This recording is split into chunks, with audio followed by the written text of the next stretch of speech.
अस्सलाम वालेकुम मोअज़्ज़िज़ दोस्तों, आपके सच्चे वाक़यात के साथ मैं हूँ जवाद अहमद।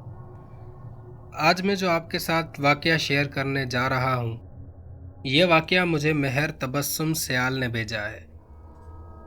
उन्होंने लिखा, मेरे एक दोस्त हैं जो बचपन से ही माशाल्लाह ज़हीन और ख़ूबसूरत थे। बात तब की है जब सड़कें और आबादी कम हुआ करती थी। उस वक्त साइकिल पर या पैदल स्कूल जाना पड़ता था। गर्मियों का मौसम था। एक दिन वो स्कूल से वापस आ रहे थे। गर्मियों में बेर बहुत होते हैं, जो लोग देहात से हैं वो ये जानते होंगे। तो वापसी पर उन्होंने एक बेरी का दरख्त देखा तो वहाँ से बेर तोड़ने लगे। वो वहाँ से घर आ गए, मगर उसी दिन से अजीबोगरीब हरकत करने लग गए। वो रोज़ रात को उठकर किसी से बातें करते। कुछ दिन तो ऐसा रहा, फिर वो दिन को भी क्लास में ऐसा करने लगे। जब सबको और उनके वालिदैन को पता चला तो वो सब बहुत परेशान हो गए। उस वक्त हमारे यहाँ एक पीर साहब थे जिन्हें पीर कलंदर कहा जाता था। बहुत ही नेक सिफ्त और अल्लाह वाले थे। तो उनके वालिदैन उन्हें उनके पास ले गए।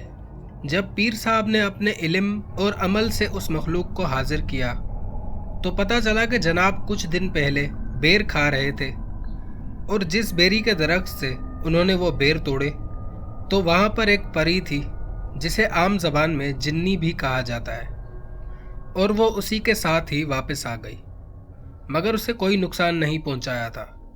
तो पीर साहब ने उसे मना किया और जाने को कहा। उसने बहुत मिन्नतें की कि वो उसको नुकसान नहीं पहुँचाएगी, बस आकर बात करके चली जाएगी।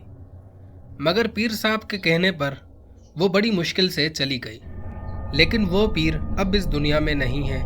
अल्लाह पाक उनको जन्नत में आला मकाम अता फरमाए, आमीन सुम्मा आमीन। मेरे वो दोस्त एक सरकारी नौकरी करते हैं और बताते हैं कि वो आज भी उनकी मौजूदगी का एहसास महसूस कर सकते हैं। कभी कभी उन्हें ऐसा महसूस होता है कि जैसे उनकी चीज़ें एक जगह से दूसरी जगह हो जाती हैं, और कभी अगर वो अपने कपड़े प्रेस करके रखें तो वो नीचे गिर जाते हैं, या कभी कोई वो किताब पढ़ रहे हों और उन्होंने वो किताब एक जगह रखी हो तो वो उन्हें कहीं और से मिलती थी। बस इससे ज़्यादा उनके साथ ऐसा कुछ नहीं होता।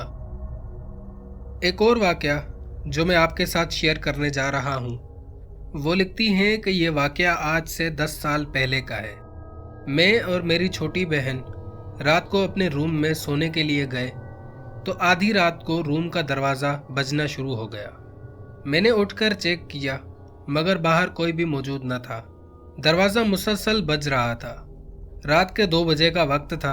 मुझे और मेरी बहन को बहुत डर लगा। हमने आयतल कुर्सी और कलमे वगैरह पढ़ना शुरू कर दिए। अचानक रूम की लाइट ऑफ हो गई और मुझे ऐसा महसूस हुआ जैसे कोई मेरा गला दबा रहा हो। फिर अचानक से ही लाइट दोबारा वापस आ गई। वो जो भी मखलूक थी उसने मेरा गला छोड़ दिया। कुछ देर बाद मेरी छोटी बहन ने भी मुझसे यही बात कही कि आपी, मुझे ऐसा लग रहा था जैसे कोई मेरा गला दबा रहा हो। दरवाज़ा अभी तक ज़ोर ज़ोर से बज रहा था, बल्कि अब तो उससे भी ज़्यादा ज़ोर ज़ोर से बजना शुरू हो गया।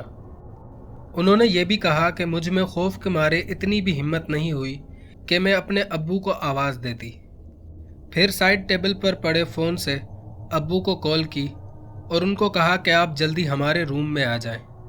जैसे ही अब्बू हमारे कमरे में आए तो दरवाज़ा जो ज़ोर ज़ोर से बज रहा था अब वो बजना बंद हो गया। उसके बाद अक्सर इस तरह के वाक़यात होते रहते थे। फिर हमने वो घर मजबूरन छोड़ दिया और हम दूसरे घर में शिफ्ट हो गए, मगर इस घर में अल्लाह का शुक्र है अभी तक ऐसा कुछ भी नहीं हुआ। उम्मीद करता हूँ ये वाक़यात आपको बहुत पसंद आए होंगे।